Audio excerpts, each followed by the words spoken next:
How are you? All right. Good. All right. I'll run through a few quick things here. Hope everybody had a good weekend and Monday.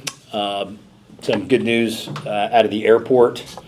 If there's ever any question about not only being Pensacola's airport, but our region's airport, we were able to yet again reaffirm that on Monday. We had huge crowds all weekend, and that culminated yesterday with the busiest day in the history of the airport.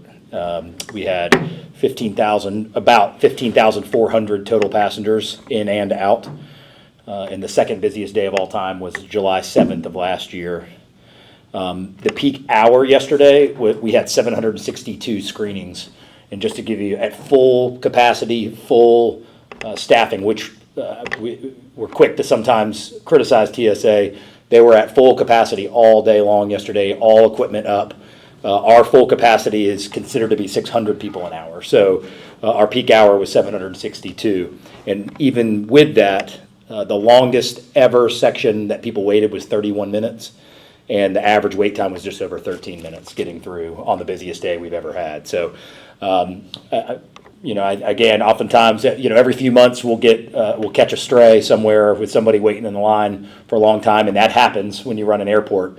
But certainly I do want to celebrate and appreciate the TSA staff and our airport staff that handled the busiest day in the history of the airport, with the longest wait being 31 minutes at any given point. And again, even if you're at the airport in that situation an hour and 10 minutes early, you would still be making your flight. So very, very pleased with that effort. And again, reaffirms how much traffic we get, not only from city residents, but from Baldwin County. So a big number. And of course, we anticipate even more this weekend. So call our busiest day ever also a trial run. We're going to be busy again, we expect, on Memorial Day weekend. And of course, flypensacola.com has all the airport parking information and all of that as we get into our busy season. But great news out of there, and we obviously attributed a lot of that to the Santa My Boots Festival that was over in Gulf Shores, and I think you could tell by maybe the band T-shirts and maybe some slow moving on Monday morning early after a weekend of fun out there. But everything was great, and again, appreciate everybody involved to get through the busiest day ever seamlessly. Our land development code, just want to give an update. We get a lot of questions about it, and as you guys know, it's a long process. It's a complex process. And so we continue to work through our timeline that we do have posted online. We had a good first round of meetings with City Council and that public workshop back in February. And Inspire Placemaking, who we've hired to help do this rewrite, gave our staff their first preliminary draft for staff review. And staff has since had work sessions on that and with Inspire these last 2 months. One of the questions that we get is there was a public comment input period, and says, well, wait, is this the only public input that we're going to have? The answer to that is no. Not only can you give public input anytime, including right now on our website, but there will be additional, after the staff and Inspire work through another draft, there'll be that work will then go back out to the public, and all of this is detailed out on the timeline. And so that we expect that the first draft will be in our hands in September, with a second round of public workshops and an open house in October. So you can go to www.inspire-engagement.com/Pensacola-LDC and take a quick survey, look at the interactive map. And also, just for the sake of the media here, again, it's a hard subject to digest in a press conference format. So after this, we are going to make Cynthia Cannon, who's running our land development code, she'll be available to you guys, really just as a resource, and give you to be able to download some background and all that, and be able to answer your questions. Not really, just more of a sit down where you guys can get some clarification on any of the information, and we'll try to do that one or two more times as we finish this process throughout the year. So as you guys have heard me say, the impact of changing our land development code is immense, especially when you talk about housing. And it is the broadest brushstroke a mayor has in any city in the country, to be able to take on issues and old ways of doing things and doing it at scale. And so very excited for this to continue to progress, and very appreciative of all of our staff and all of the community, the citizens, the builders, contractors, preservationists, everybody who's been involved so far and will continue to be to make that a really successful operation. I'm flying out this afternoon. Another 18-hour trip, but flying out this afternoon to Fort Myers for the Career Source Florida board meeting.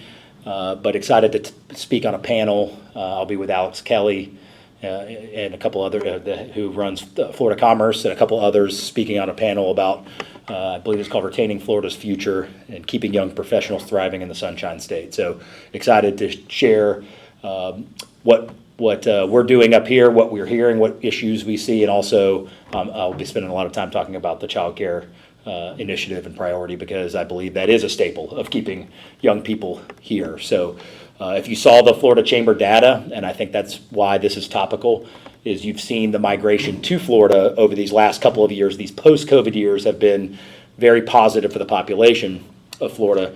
But we saw in this last year where there was a certain segment, these 25 to 34, where the net migration was actually equaling out, where it was zero. And a lot of the folks that were leaving the state were going to Georgia, South Carolina, Texas, I believe, in North Carolina. So we're not losing people, but we're kind of seeing this net zero impact with younger Floridians.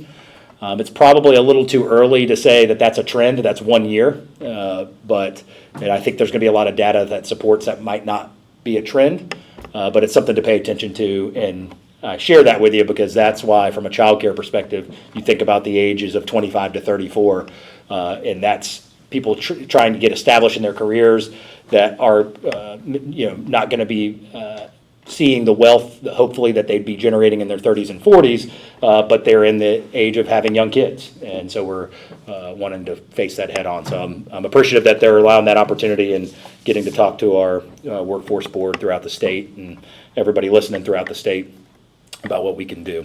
Down tonight, back tomorrow. Sidewalk work underway. Crews began last week. Jason's going to get you guys some cumulative numbers, what we spent on sidewalks last year, this year. We get that question. We've had a couple town halls recently with Councilman Moore, Councilman Bear, and we've gotten those questions a lot about particular sidewalks. And so we'll get you some total dollar figure numbers of what we're doing on the sidewalks. But we've identified the work last week with fall hazards and just maintenance in the following areas: north of West Cervantes to West Lee, and between DeVillers and D Street, and also south of West Romana to West Main between Clubs and Spring. And so there'll be some start-stop work. It won't all happen at once, and they'll assess the area. And it's similar to what we did last year north of Cervantes between E and DeVillers. So again, we'll get you guys some raw numbers on that in case you have readers or viewers asking about how that works. We do have a priority list that we go through, and that we try to keep a close eye on. Things pop up, things move up the list and down the list based on some type of emergency. But for the most part, we try to continue to follow along that sidewalk priority list. Also happy to report new lights have been installed in the parking lot at Henman Park, the soccer fields. That is thanks to FPL, that they completed the installation of those at no cost to the city. Our cost will be the paying of the bill, but in terms of this infrastructure itself, that was taken care of by FPL, and we appreciate their community support to be able to make that parking lot that much safer. You guys are aware and have reported on one major incident, and maybe have seen on social media some issues of trying to get that lit up a little bit better. So we're excited to have that done, and FPL helping us make that a reality. Memorial Day closures, schedule changes. We've got Memorial Day this Monday, closures at City Hall, our admin offices, community resource centers, and Roger Scott. Osceola Golf Course will be open, and then sanitation is like our normal Monday holiday, where if you're a Monday person for yard waste, trash, garbage, you'll be collected on Tuesday. If you're a Tuesday person, you'll be collected on Wednesday, and then Thursday and Friday stays as normal. And the last thing I've got is this Saturday is a continuation of the Sanger's 100th anniversary. You guys may recall got postponed for bad weather last month. And so the party kicks off at noon with portions of Palafox and Intendencia closed off from noon to 8 p.m. And there'll be food trucks, vendors, street entertainment, and a music stage. 2 screenings of the Phantom of the Opera, the silent movie version with Lon Chaney, with the soundtrack provided by the 1925 Sanger pipe organ. And the movies are at 4 and at 7. Tickets are free and can be claimed at the box office in advance or at the door while supplies last. And sign up for tours and more information is on the Sanger's website. So that is everything I've got here, and happy to take your questions. Mayor, this is kind of out of left field, but in New Orleans, they were using facial recognition to help catch one of the escapees. We wondered, do we have any of that technology, or is it something that, we might look into in the future? Yeah, in terms of, what we have and all the technical aspects of how it works, I would certainly defer that to Mike Wood over at PPD. But the bigger question of would we entertain it, when it comes to public safety, there's nothing I would not entertain. I think it is my number one job of why I believe I was elected here. It's always going to be the number one job of this position. It should be. So I think any opportunities that we can make it safer. I think just as an example, the Real-Time Crime Center. If you look at both ShotSpotter and the Real-Time Crime Center, those were 2 significant technological advancements in the last couple of years that have produced, it doesn't just sound nice or seem technical, it's produced real positive results in terms of finding people faster, people, firing weapons and being able to locate them when we couldn't do that before. So I'm always open-minded and open to any conversation when it comes to improving the technology that we have, and we'll see what the future holds. But again, I think what our capabilities and what we can share about those capabilities, I'll leave in the hands of the expert over at PPD. Mayor, do you have any more information on the child care initiative in terms of new people that might be attending, the dates, the public access to that discussion? Yes. So the date is May 28th. I do know that.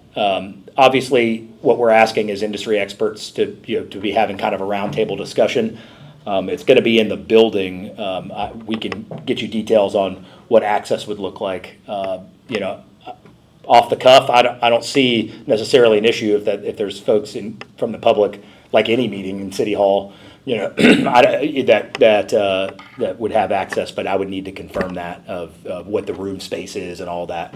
There will be media access, obviously. We've shared that with you guys.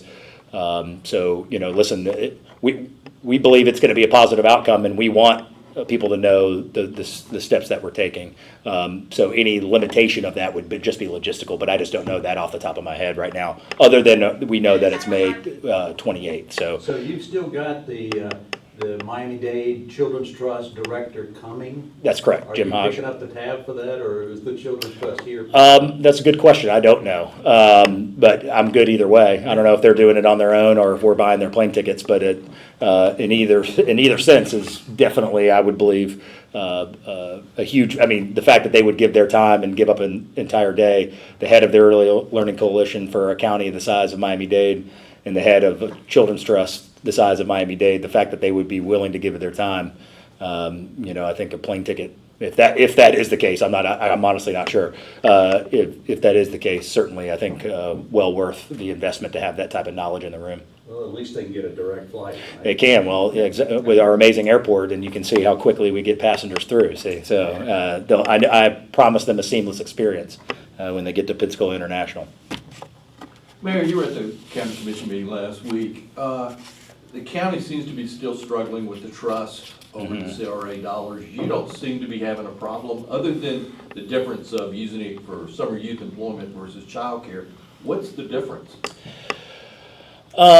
Well, that would require me to speculate on what conversations the county has or has. So I'll just speak to. Well, you saw the meeting, though. I did. So, yeah. Let's just say what we saw. I don't know what the conversations outside of the meeting. Yeah. So I just mean I can tell you what our strategy has been.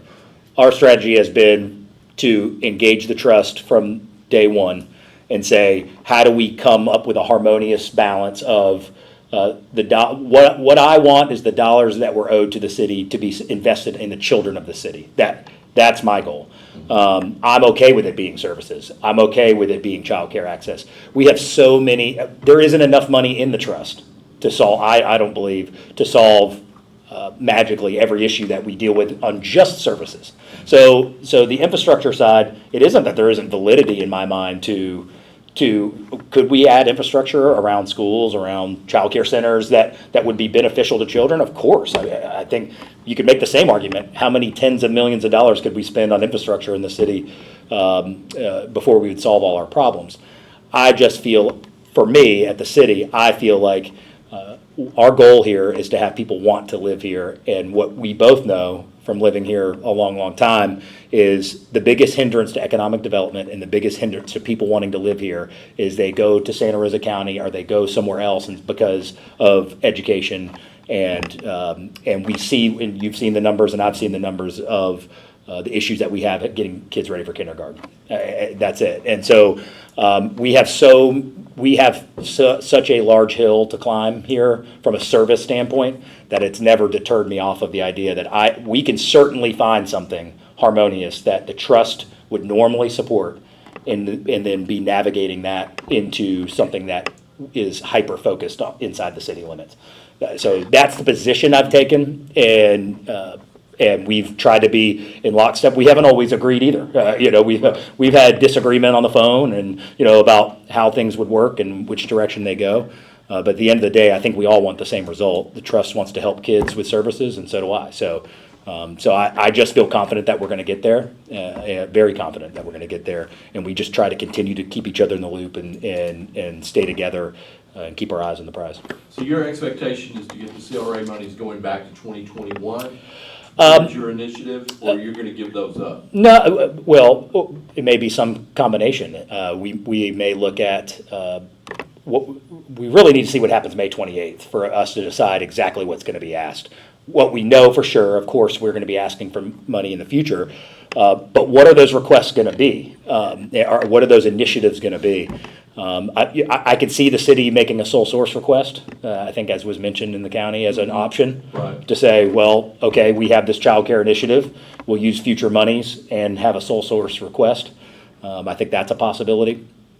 But really, I'll have to see what the mechanisms, when all these great experts get in a room and they say, here's your punch list, Mayor, of 1, 2, and 3. What are those things, and what is it going to take to make them happen? So, but it could be a combination. I don't know that it has to be either. The discussion of going to court over fighting over is not something that I think is in the benefit of the citizens of the city of Pensacola. Or the trust, and I don't think it helps our kids. That's not the solution I'm going to be looking for. I'm going to be looking for a collaborative solution that we can maximize the value and do it in a way that makes sense for all parties. So they haven't had to ask for any kind of exemption like they're doing to the county for the CRA monies, or they're not going to have to? Well, again, we haven't made a request, so we haven't sent them an MOU, or we don't know if we're going to make a sole source request. I'm allowing this process to play out so we know what our initiatives are, and then we can understand the mechanisms of what we want to do from there. I have notified them that we will be sending a letter, obviously pre-September 30, about future money, so that's not up for discussion. Right. I just mean in terms of how we handle, so that no. $1.8 million they get to keep. Well, we'll see if we're going to make a sole source request or anything like that. So it depends on how we structure it. But so to answer it black and white as, are we going to let them keep 1.8 million, or are we going to take them to court? I'm picking somewhere in between that. Well, it doesn't necessarily, you don't have, unless they make you take you to court. Right. You can ask for the money. Sure. They might give it to you. And I'm going to goal number one is, what are we asking to do right. with it? I mean, I don't want to go take up a fight and then say, well, Mayor, what are you going to do with it? Well, I don't know. I want us to, let's get our marching orders, let's get our experts in a room, figure out what they want to do, and then I think that will help fuel what that request looks like. So. Mayor, Yeah. since y'all announced the recycling rates last week and the ordinance is up Thursday, Yeah. have y'all had what's been the feedback to do that you've gotten? Generally, pretty minimal and pretty positive. I think people are excited to have it back. again, if you look at it as what you should be paying right now, you're only paying $2 more. If you remember, we polled this twice in the resident satisfaction survey. The first time we'd said, would you be willing to pay $8 to $10 more a month? And 50% of our community said yes. They're only going to be paying $2 or $3 more a month. Yes, it's for 1 and 1 instead of 2. But the poll also, both polls also helped lead us to what the recycling partnership told us is a national data point, which is there's very few people that are reliant on twice a week garbage service. We did that as a stopgap. We didn't want people to lose service, or if they lose their recycling, and unfortunately our city was putting garbage in the recycling about half the time. So we were worried about garbage capacity, right? If we had just said we're taking your recycling cans and we are just going to go to once a week, then I would have felt two issues would have arisen immediately. One is, how do we adjust their bill, right? Because they would only have been getting it, garbage once a week. And two is, what happens to all that contaminating garbage that was going in the recycling can, and is there enough room in the 1 time a week pickup? So that's why we went to twice a week, not because we ever thought that was the way it was going to be forever. And if you recall, part of the timeline too was we had initially looked at a third party coming in and picking up the recycling, but you guys know, you hear me say it all the time, I'm a data-driven guy, and what that last poll showed us and confirmed what Recycling Partnership had already told us what they were seeing around the country, which is 86% of our citizens said they would either lower their bill or they would raise it a couple dollars a month, and only like 12% said anything about a second can or needing a second garbage can. So that was, honestly, it was shockingly accurate. The Recycling Partnership had told us they expected maybe 10 to 15% of your community actually needs 2 garbage pickups a week or 2 cans. And then our citizens, we asked them, and that's what they told us too. So I think feedback's been good. Well, we want to make sure our goal number 1 right now is to roll this out correctly, to make sure everybody's informed that if they want to sign up for recycling, that they have the chance to do it. And that's where the Recycling Partnership grant comes in, and to have that $100,000+ of money to be able to just communicate with people and educate them, I think will be really, really valuable to make sure we do it right. Mayor, the Florida legislature has passed, and I don't think it's gone quite to the governor yet, an education bill that got a lot of press because it banned cell phones and K through 8 grades, but also in that bill was a public conversion section that would allow cities such as Pensacola to convert existing public school property to job engine charter schools. What are your thoughts on that? Well, I think there's a lot to work through, but I generally like the idea of having options to improve our school system. And sometimes that becomes a difficult thing to talk about, because when you say things like I mentioned earlier, to say one of the things holding us back from economic development has been our school system. I don't think that's because we don't have public school teachers and principals that absolutely love these kids and love to do their job. And you see how much money they make and how hard they work for that money. So I don't think we have a want to problem. I don't think we have a desire problem. I don't think we have a quality of educator problem. I just think we have to be attacking this in more ways than just handing it to the school district and saying, go get them. I think that's why cities and counties have to get involved. So if that became another tool in the tool belt for us to get involved that we thought could lead to better outcomes, then why wouldn't we want to explore that? So, way too early to say what the city would or wouldn't do. But this is an idea that has been around, and certainly would be something that I would entertain, absolutely, if we felt like it was going to create positive outcomes for city residents. Have you talked to your representation about this bill? Is it working through the legislature? I did. I had a conversation with, at least with Senator Gates, a couple different times. Representative Andrade was not this session, but the one before. So yes, I've had general conversations. Obviously, they're asking, well, if this is something that we want to support, is it something the city would want to do? Pretty fair question. And I indicated the same thing to them as I did to you. I think we got to be thinking outside the box. It's why we're doing all these things. It's why we're trying to get engaged in education. And so I think more options is a good thing, especially when you've been in the 50s out of 67 counties for as long as we have. I think we should be looking at every option we've got. Mayor, I don't know if you'll answer this, but I'll ask anyways. The city council is approving or voting on a settlement in the lawsuit over Pensacola Energy on Thursday. I guess, what is your reaction to the settlement and then the whole lawsuit, which has been going on for 10 years, just that the city found itself in this position to be facing a $16 million settlement? Yeah, I have things I'd like to say. I don't know that I'm going to say them, but no, truly, out of respect of the process and the shade meeting we've got on the 22nd and all of that, I certainly, I want the council to, we'll have that conversation. And I guess you'll get a transcript. Maybe you'll see how I, feel about that then. But I'll let that.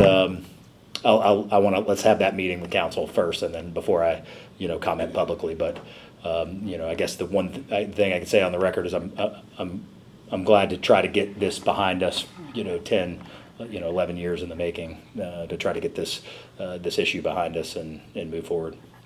What kind of financial impact is that going to have on Pensacola Energy's operations?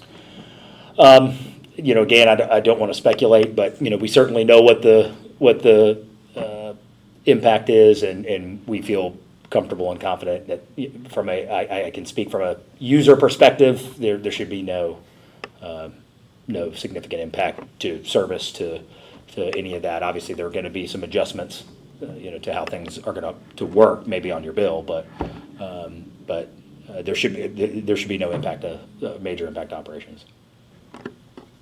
What about New Palafox? What's the latest on that? Yeah, so we're setting up meetings with the downtown business owners mid-June, one larger group, and then I've asked Walker at DIB to kind of put together a diverse, smaller kind of working group because I think it has the chance to be a generational project, but it's a very complex project. You got downtown businesses. We talk about it being kind of the lifeblood of vibrancy downtown.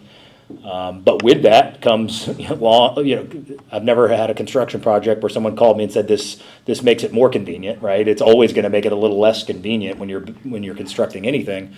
And so we want to just get in front of doing it right. For example, we've got 100% design plans in. We want to share those with downtown business owners. And there's been lots of conversation preceding me about work on Palafox, about should work be done during the day or at night, as an example. Well, we may believe that the sidewalks can stay open the entire time because we would only be extending the sidewalks, not rebuilding the entire sidewalk, for example. So we want to make sure everybody understands the sheet of music we're reading from, even if we disagree. And our next step will be have these meetings.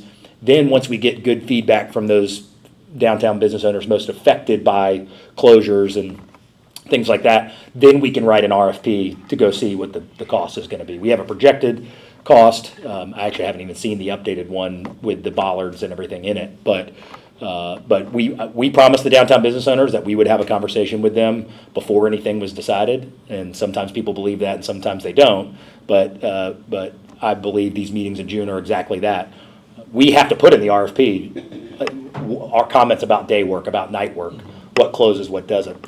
Another example, speculative, is, well, what if you only closed, let's say you work day and night, but you only close each block for 10 days or 2 weeks. I'm just making those numbers up. 10 days or 2 weeks. Well, that might be more tolerable to a business than it would be to have work extend for a long time, but more mild. So I think there's a lot for all of us to understand and to hear from our downtown business owners about. So project-wise, we continue to move forward, but this will be a big part of this project. And I think communication is going to be a big part of the project. I think the city has accountability into, along with the DIB, that we'd have a website of when things are closing, and we've had early conversations about turning parking in the garage for free, or we got to learn more before we commit to those things, but we want to make this as easy on residents and on the business owners as we can. We know the net result is going to be an amazing generational thing and a huge investment into our most vibrant street. But that is not going to come easy because no construction project comes easy. So we're trying to take every right step we can to get there. When do you expect it to be finished? Well, another perfect example. I don't even need to meet with the downtown business owners to know that even if we could start in November, we're not starting in November, for example, right? I don't need to go sit in a meeting with them for them to say, what day are you starting? We're not starting on Thanksgiving, I can promise that, so during the Christmas holiday season. I actually think technically we could. From a timeline, if we were going as fast as we could, we probably could do that. But I've already preemptively said, let's shoot for January, let's start as close to January 1 as we can to allow, the holiday season and all that to take place. But that's good. It gives us more time to set up messaging and all of that, and then we don't have to be in a big rush to make So that you happen. expect it to be finished in 2026? I would be talking out of turn to say that until we would get an RFP back and have a construction company tell us how long it's going to take. It would be close. I would say that I could speculate to say probably best case scenario is that it would be within the year 2026, because of the complexity of the project. Mayor, today, Joe Patties is being recognized by City Patronus of the Capitol. Oh, nice. Any thoughts on that? Well, my favorite trivia question about Joe Patties is the third largest tourist attraction in the city. It's the beach, the Naval Museum, and then Joe Patties. And that's by real numbers. That's not something a mayor says, well-deserved. And, I mean, it is an iconic thing. I don't know how many, I live down that way, so I see and wait for many people to turn left in there as I'm going. I've waited at that light there at A Street like all of you have many times, many rotations. But it's been iconic since I can ever remember around here, and it really has defined our area. And again, I see so many styrofoam boxes where people are loading it up on planes all the time. So very, very, very deserved, and it really has become an iconic staple of our community.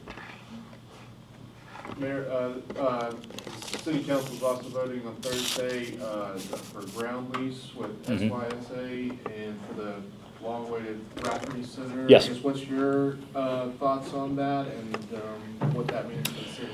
Well, first of all, anytime anybody approaches us to say, hey, we want to donate a $3 million facility, I think to help youth in our community, I think that's a great conversation. I wish every conversation in my office started like that. Most of them don't. They might be looking for us to do, put in $3 million. So all of the donors that have helped make that happen, I'm very, very appreciative for. Those are community-minded people that are wanting to do something good for the kids of our community. I heard some of the concerns and from council members, and look forward to having that conversation with them on Thursday about us taking on maintenance and all of those types of things. But again, you look at we gain an asset, and the city gains partial access to an asset. So if we can take empty dirt that's been sitting empty for generations and turn that into a facility that increases capacity, it's like our sports leagues around here. It's easy to say to not like one thing how they run, or why do we not get access till this time. The goal here is to create great positive experiences for the youth of this community. And if you have other people, find me a youth coach at SYSA or Hitzman Park or Bill Bond. Find me one of them that are that are getting paid to do that. Now maybe the admin folks are. But these are parents, and these are uncles and aunts, and that just want to do this because they care about kids of our community. And so, I appreciate that being brought forward, and I certainly understand. I think it's the job of the council to make sure that we're, that our leases make sense and that there's more clarity. I think this lease adds more clarity to the existing arrangement already as well. And I would certainly stand behind our track record of that. I can name you 5 or 6 leases right now that I feel like we are in better position today than we were when I got here. I can tell you, Adam and I, on many, many subjects, are always our number one concern is making sure that we do what we say we're going to do, and that anybody we sign a lease with does what they say they're going to do. And so that's not always been the case. And so I feel like we put some good accountability in there. We're a good community partner for someone that wants to invest in kids in our community. And again, that's not shutting down the thoughts or concerns of the city council. I think, that'll be a good conversation on Thursday, or what their concerns might be. But if we end up having a privately funded facility helping the youth of this community, that's a conversation that any mayor better be having. And so I've had that, and again, look forward to the conversation on Thursday. I was gonna ask, because when you first came into office, or about a year into the job, you talked about the city shouldn't take on more obligations for maintenance and things like that. So did you negotiate this lease with that in mind, or what specifics? Yeah, well, the one big difference is, I think back at that time, there was a lot of conversation about the Vickery lease. That's complex because it was also included the acquisition of property. But the stark difference, I believe, in this arrangement is that this is a facility that wouldn't otherwise exist. This is not, the only investment on the front end from the city is the empty dirt that's been empty for decades. So that's the stark difference than some of the conversations early on, which were existing facilities that we had leased away. So I understand. I certainly understand greater concern in those scenarios. I can't think of off the top of my head, any scenario where we've taken an existing facility unless it needed, an occupant. I think of the train station, for example, where, we had someone in there that wasn't meeting obligations. Now, I would be happily put someone in there that could meet obligations, and that brought something good to the community. But again, the major differentiator with the one that's in front of council, I believe, on Thursday, is the fact that this wouldn't exist. This is the city takes possession of the building. Whether it's after a useful life or not, that the private side has stepped up and said, here, we are donating a facility. And just so you understand some of those numbers, I think it was mentioned, I don't remember by who, it was mentioned yesterday in the meeting, well, it's going to be $50,000 a year times however many years. If you read the language, we actually had our head of facilities go out and do a set cost estimate of maintenance of what they believe a building like that would cost, which is $17,500. We didn't just pick a number. That was the number that we said. So there's been a lot of thought that's put into that, and that's an up to number. It gets talked about as if it's a maximized number. That's an up to number. So on the maintenance side. So again, I'm open to conversation if the council wants to look at different mechanisms of doing something differently. I obviously can't read all 7 of their minds on how they feel it's best. But at the end of the day, I feel like our administration's done a pretty darn good job of defending the assets that we have. But can I defend putting up $17,500 of maintenance money every year for a $3 million building? Absolutely. And that doesn't even count what the impact that it's going to have. How many hundreds and thousands of kids over that amount of time are going to be positively impacted because that building exists. So again, I just step back to this. What if I came to a press conference and said someone offered us $3 million and all they wanted was dirt we weren't using, and I said, no, I don't want to do that. I would think that would be a more irresponsible way to handle that than it would be for us to entertain it. So again, looking forward to their conversation and thoughts, and if there's something that we can land on that makes sense, or they have some suggestions, certainly open to that. Mayor, just in the last couple days, the steel has been rising above the roof line over in the East Jefferson district. Henderson's Hotel is starting to now become a prominent construction project. The city of the CRA invested a couple of $1 million in the road. You were an early adopter of that district over there in your previous life. What do you think this hotel is going to mean for that whole concept, that revitalization of that area? Well, I look at users of downtown, right? And I look at that in 2 different ways. One is more residents, people living here, right? So if you got 280 apartments coming in, or you got houses being built, that's that many more walkable or very close users of downtown. And then the second to that is hotels. You stay in a hotel in any city you go to, you are now a user of that surrounding area. in downtown. So I look at the same value, not in the same way. Obviously, the housing crisis is different, but from a capacity, vibrancy, and supporting our local business standpoint, having hotel rooms downtown has almost an equal impact, because not only are these folks now spending the night downtown, these are folks that are here to spend money or to go to a convention or be a tourist or whatever the case may be. So I think having that project, getting the New World Landing Hotel project going, the one on over there off of Gregory, on 13th, I mean, that's all good for supporting our downtown businesses. And also keep in mind, you look at sales tax generation right now. We've talked about this before. You're seeing a decrease in overall. I mean, I'm talking about in the city, in the county. Probably, I haven't seen it, but probably regionally and nationally as well. And so having more people to come help support our businesses downtown, I think is a great thing, and having more investment downtown. So yeah, I think that we talked about in the strategic plan having, and I know that this is still the downtown area, but having other nodes that are not just Palafox Street is a good thing as well. Whether that's 12th Avenue, whether that's now Barrancas or Brownsville, and again, I know this is contiguous, but just having other little sections of walkability and vibrancy is a good thing for our community, and it's what they've asked for in the strategic plan. So with more hotels coming online, a vote of confidence in Pensacola's future by the investors, does this give more firepower to the argument about needing a convention center that can accommodate a larger number of people?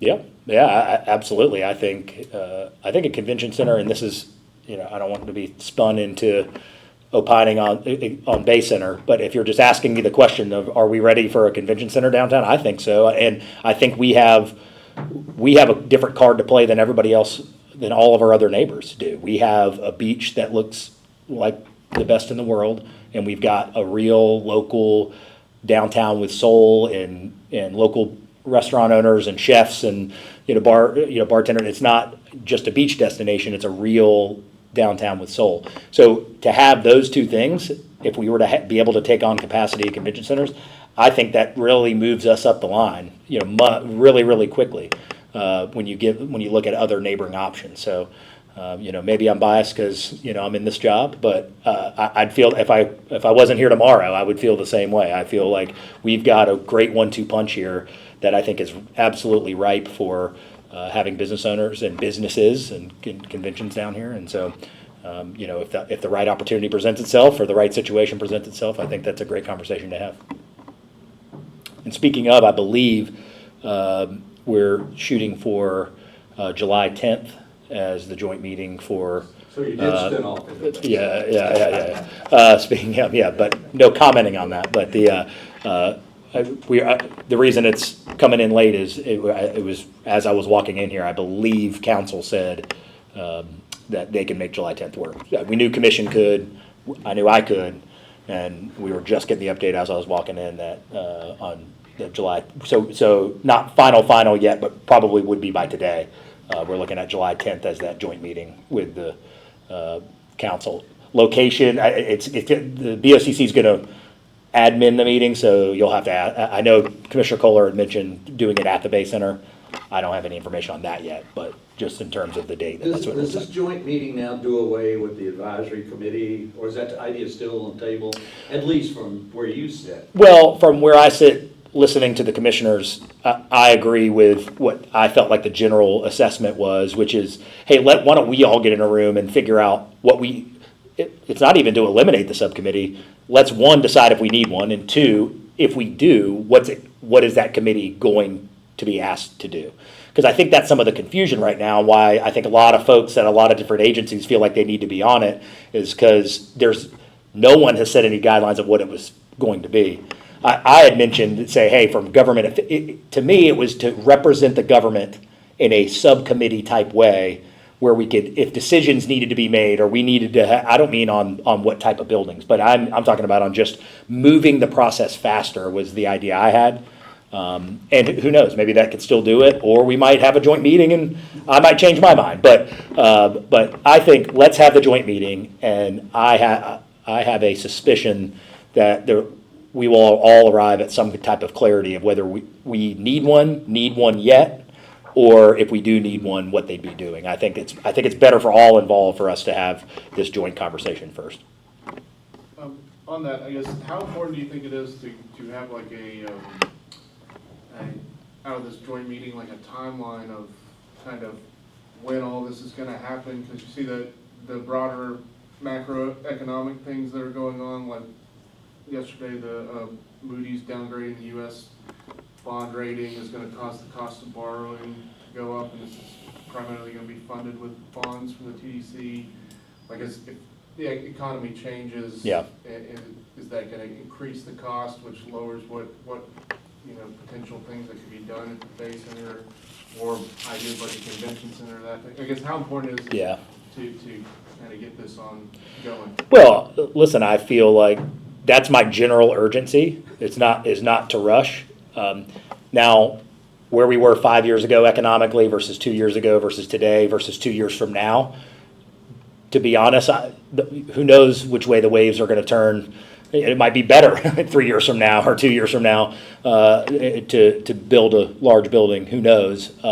But I generally follow that it always feels like it was cheaper to do 3 years ago or 5 years ago or 10 years ago than it is today. So I'm not too worried about that yet, because I think there's just too many moving parts about saying, well, here's exactly why, be it a bond rating or tariffs or anything like that. I just have the general urgency of saying, most projects that I look at get priced at one time, and I mean, look at ST Engineering. I mean, no surprise, right? We priced it in 2016.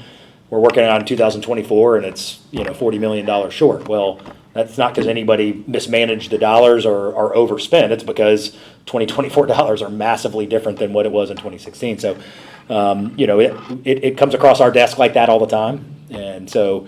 But that's my general urgency is, getting something done today is going to generally be better for us than trying to get something done 3 or 4 or 5 years from now. So we'll see what happens. But I'm encouraged for us to have this meeting, to get this study. I'd asked on the agenda that we have, the conversation about getting someone on board to do the vision plan we talked about. And I'm sure they'll have other agenda items and all that too. So that hasn't been finalized yet, but July 10th looks like that's the direction we're going. Anything else?